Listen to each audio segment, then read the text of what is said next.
Hey everybody, I am Ann Darda. I am a professional psychic and teacher in Western New York. I do have an online meditation workshop next Thursday, the 28th of May from 7 to 8 p.m. Eastern Time. So if you are wanting to learn how to do just meditate and learning the different benefits of meditation as well as how to do meditation, different kinds of meditation, then make sure to register with me by that noon of next Thursday. Okay. So I just want to talk a few minutes about Pluto retrograde in Aquarius because we are currently in Pluto retrograde. And so I want to describe more what this is all about. So Pluto went retrograde on May 6th and it will go until October 16th. And this is, so Pluto, the planet, not planet, that's back and forth arguments. They're still deciding that. But Pluto / Hades was the god of the underworld in the Roman and Greek times. And that dwarf planet's energies is the depths of transformation. So when Pluto goes retrograde, it is an internal, not an external emotional experience where people are mulling over things that they are worrying about or thinking about, things like that. So we will look deep within ourselves to find meaning and face endings in our own lives. And just when Pluto goes retrograde, this brings out notions of secrets, clandestine information, and large metamorphosis. It's an intense, life-altering, and profound experience, and that all that exists beneath the surface within ourselves and our society, etc. This is our subconscious life and death decisions, but also how we live within our own skin. So this is really deep, intense, internal working that we'll be working through. Okay. So what's the point of Pluto being in retrograde, or what's the benefits of it? Because everybody always sees retrogrades as difficulties, challenges, whatever. And it really depends on whether or not you actually work through it, or if you pretend that it's not there, or you're just unaware of it, which a lot of people are not aware of when planets are in retrograde, then you're going to be facing a lot of confusion, heaviness, and a magnification of a lot of your problems, the internal struggles that you have. You're going to need to look at your self-destructive tendencies to help heal yourself, and look at your need for control. What is in your control and what is not. And only focus on the things that are in your control. This is a lot about that internal, the subconscious struggles that we may all deal with.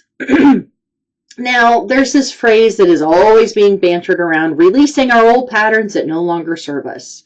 It's a lovely way of saying you need to change. You need to stop doing the things that you're doing and do it differently, or stop doing it altogether, or whatever it might be. So what are some different self-sabotage, self-destructive behaviors do you have? And this is what's really surfacing right now. So look at those things and work on stopping that. Don't do it anymore. It's self-destructive. It's not helpful for yourself. It's not helpful for anybody else. And so being aware of your internal struggles rather than pretending that they're not there. That's when they really get bad, when you are pretending that you don't have any of these issues or you're not struggling with these challenges. When you are in denial, then everything intensifies.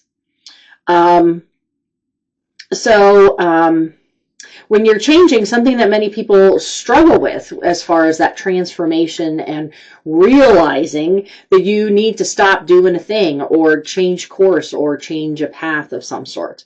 And that a lot of people struggle with change. That's why they stay the same, because it's easier to stay in the same patterns, even if they are not helpful to you or anybody else. Our subconscious life and death decisions are, oh, I already talked about that. What to expect. And this is from everybody. So this is not just people that are, unaware. Anxiety, discomfort, and then also looking at the self-sabotage behaviors. You may feel more moody, less tolerant, and more judgmental of others, and also of yourself. With thoughts, words, and actions being negative in some capacity.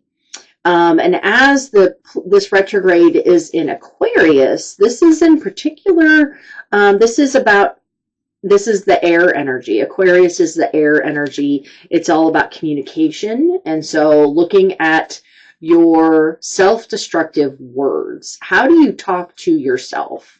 How do you talk about yourself? Especially if you're by yourself, but if you talk negatively about yourself to other people, why are you doing that?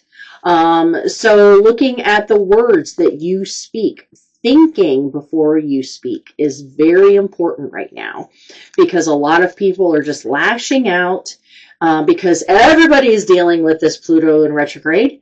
And so everybody is having all of these difficult, challenging feelings. And so then you can just very easily lash out at other people and, make it seem like it's all their fault, and it's blame placing rather than just looking at yourself in the mirror.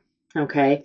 So I hope that this is helpful to you. I hope that you can get a lot from this Pluto in retrograde to work through any self-destructive behaviors, because you need to be kind to yourself. You need to take care of yourself and nurture yourself in order to evolve and move forward. Okay, so you all have a wonderful rest of your week. Have a fantastic holiday weekend, and I'll see you next week. Bye.